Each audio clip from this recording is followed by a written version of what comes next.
So we are really excited to bring you this video about our trek up Mount Kilimanjaro. I'm Lou. And I'm John of Independent Travel Reviews.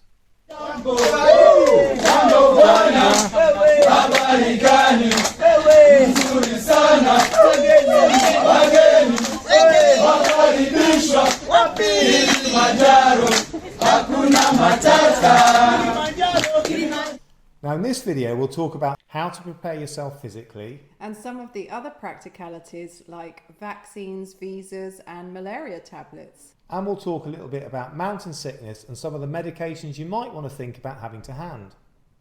And finally we'll cover tipping. So let's move on to physical preparation now before you go. So our physical preparation probably started about 6 months, I guess, before we actually went to Tanzania.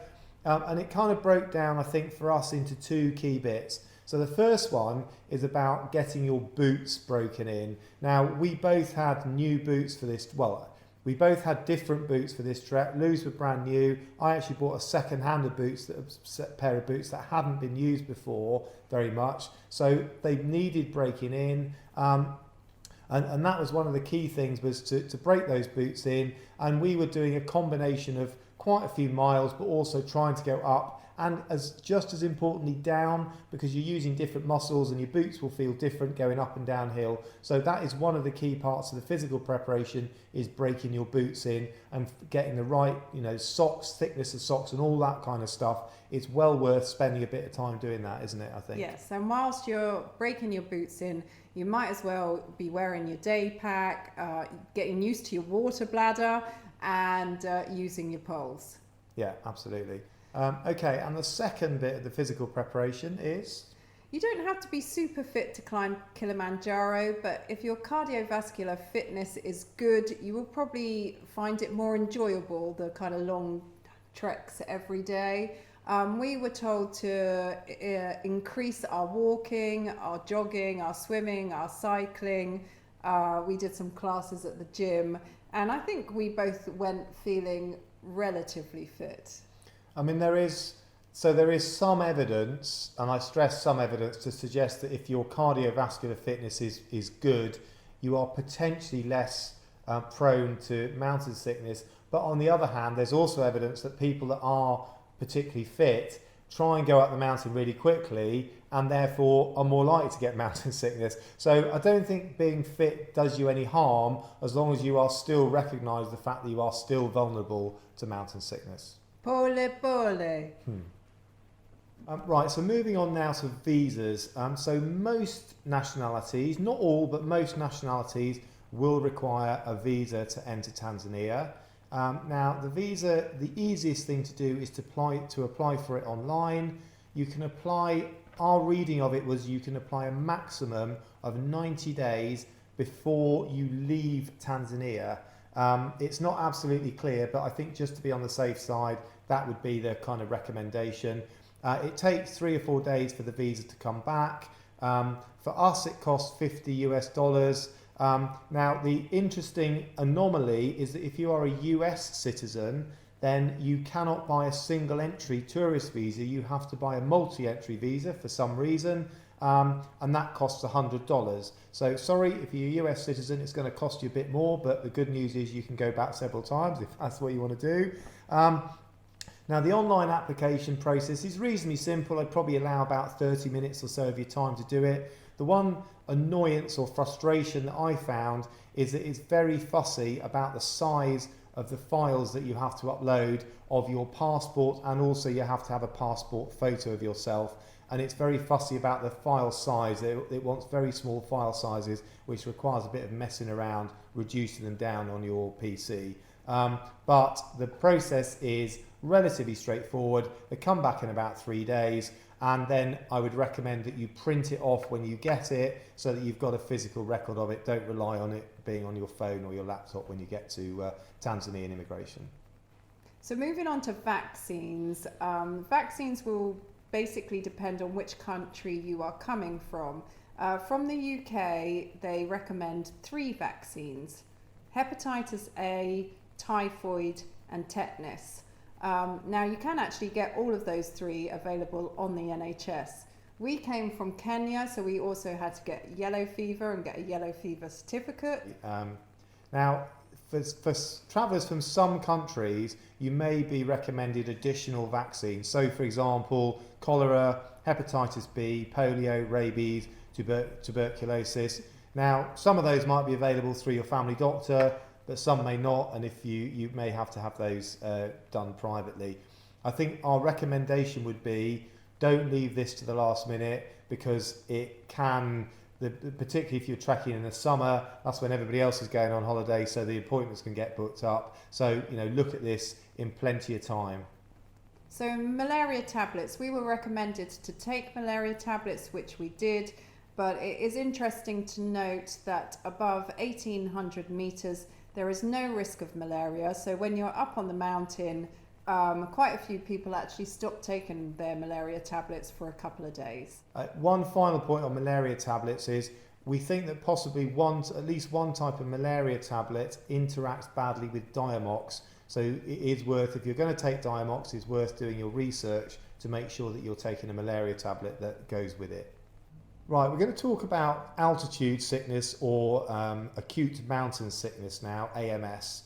Now, acute mountain sickness occurs when you basically climb to altitude above 3,000 meters too quickly and your body does not have time to properly acclimatise. So the symptoms of acute mountain sickness can include headaches, dizziness, nausea, tiredness, and shortage of breath. And in very rare circumstances, it can be fatal. But you have to take it seriously. Now, one of the risks of climbing Kilimanjaro is it's very difficult to comply with the guidelines which are recommended in order to avoid mountain sickness. And as a result, you are prone to some of the symptoms of AMS. In fact, they say more than 75% of climbers will suffer some kind of symptom of acute mountain sickness. But the important thing to recognise is that doesn't mean to say that 75% of people do not make the summit. Right, okay, so what can you do to minimise the risk of acute mountain sickness ruining your trip up Kilimanjaro? Well, there's a few things. So one of them is that you keep hydrated, and that's where the 4 litres of fluid, or the minimum of 4 litres of fluid per day, comes in, and we would strongly recommend that you do take that very seriously. One of the things that your porters and your guides will constantly say to you is pole, and it means slowly, slowly. And again, the evidence is that the more slowly you gain altitude, the more chance there is that you will not get acute mountain sickness. Now that includes on a day-by-day basis, not rushing, but it also includes considering very carefully which route you take. And on our first video, we go into the routes in detail, and you will see that the success rate on the routes that climb more slowly is generally much higher than on the routes that climb relatively quickly. Now, we did a lot of research about acute mountain sickness and possible mitigations, and we found 2 potential medications that can help to reduce the risk of you developing acute mountain sickness or to mitigate it in the event it occurs. The first one is a medication called Diamox, which we will talk about in a moment, and the second one is ibuprofen, which most people will have heard of as a pain relief. So Diamox speeds up how fast your body gets used to higher altitude. It increases alveolar and arterial oxygenation, which means it reduces the occurrence and severity of AMS. It can also help you sleep better at night on the mountain. Now, we are not doctors and we cannot give you any medical advice whatsoever, but we are going to tell you what we decided to do. So John and I both decided not to take Diamox. We actually took it with us, but we decided not to start taking it before the trek. You are supposed to start taking it 24 hours before you go, but we decided not to for various reasons. And these included, firstly, I don't particularly like taking any medication whatsoever. Secondly, I wanted to see how my body would react on the mountain. As we've said, about 75% of people get some kind of symptoms of acute mountain sickness. So there was a chance that I wouldn't suffer at all. So I kind of wanted to see if that would happen. And thirdly, a side effect of Diamox is that it makes you go to the toilet more often, makes you wee more. And I knew that was going to be a problem anyway, so I didn't want to further that problem. So that was our decision. We weren't going to take Diamox unless we needed to when we were on the mountain. Now, our group was completely split. Most people started Diamox 24 hours before. One person started taking Diamox on about day 3 when they started to get symptoms, and John and I didn't take Diamox for the whole trip. And I think it's worth saying that doesn't mean to say we didn't have any symptoms, because we both actually had symptoms, but they probably weren't bad enough. We didn't feel, and our guide didn't feel they were bad enough to warrant us taking Diamox. So in my particular case, I've already mentioned the breathlessness. I think that is quite standard, but it was really noticeable for me. And I found sleeping quite difficult in the last couple of nights. You had, and we were both taking ibuprofen that we've already discussed. So we were taking that regularly. So maybe that helped with not having any acute mountain sickness. So yes, I did suffer with acute mountain sickness. It struck me on summit night. We were about an hour and a half into the climb when I was struck with this real wave of nausea that lasted the entire climb and didn't stop until we were back down at base camp. It was really quite awful. I didn't get the headache though, so I was allowed to keep going. And yeah, that was my experience of it. So in hindsight, you probably say, well, would you have taken Diamox? And my answer is still no, I wouldn't. I was fine the whole time until summit night. I think it's worth saying that our guide was very experienced. So he had over 350 summits of Kilimanjaro under his belt, and he'd obviously seen an awful lot of trekkers in various conditions, I suppose. And he kept an eye on all of us, and we were asking him, did he feel that we needed to take anything? Was everything okay? And he was quite comfortable with us not taking Diamox. So it's not like he was saying, oh, I think you should take it. And we were saying no. We were taking his advice, which was that actually he didn't feel we needed to take it. And also, Diamox isn't, this wonderful drug. It doesn't stop you from getting acute mountain sickness. It helps you from not getting acute mountain sickness. So you can still suffer. And I would say John and I both agree that we wouldn't take Diamox if we did it again. But the rest of our group would strongly agree that they would take Diamox if they did the trek again. Now, the other option that our research threw up was ibuprofen. Now, this is not considered, I don't think, a mainstream AMS preventative measure or a cure for that matter. But we took, I think, probably 2 ibuprofen pills per day, one in the morning and one in the evening. And that was from about day 2 onwards. And it was on the advice from what we'd read on the internet. And it kind of worked for us, but that doesn't mean to say that that's the right thing for you. You ultimately have to make your own decision. I think our advice would be have ibuprofen and Diamox with you. The one thing we did do in preparation is we tried a half a Diamox tablet each. Yeah, they recommend to do that before you go on the trek. Try it to see if you get any side effects. And the side effects that we got, I felt quite kind of buzzy.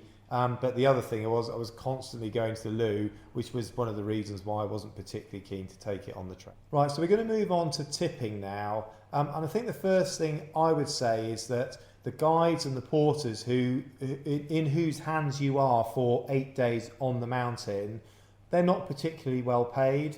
And so tipping is a fundamental part of their remuneration, a little bit like if you're a cruiser. If you go on a cruise, you can expect to pay tips because that's the way that some of the staff get paid. It's very similar when you're climbing Mount Kilimanjaro. So it's quite important to get the tipping right. Now, we were told by a friend that tipping is $100 each, and I just blatantly believed that.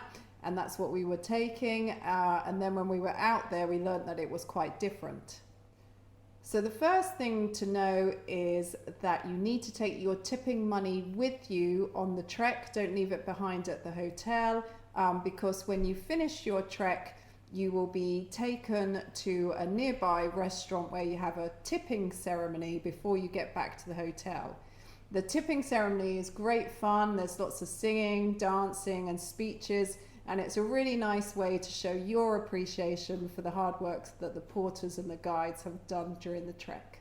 One thing to add about tipping is that, of course, a lot of the guides and porters are actually only earning money on Kilimanjaro for about half the year, because the rainy season covers a third or half the year. So their opportunity to actually earn money from being porters and guides is relatively limited. It is good to know that all porters and guides now have to be part of an association that covers rules and regulations on their conditions and pay. These associations must be known and registered with the government of Tanzania. They have to be a member to obtain a valid license to enter the Kilimanjaro National Park. So how much do you need to tip? Now, there is a general guide no matter which route you end up choosing, and this is shown on the screen now. Note that this does not cover all the positions, and these amounts are per group of climbers, not per climber, so you will need to know the size of your crew. Now, there were 7 of us in our group, and this is what we paid for the total trek.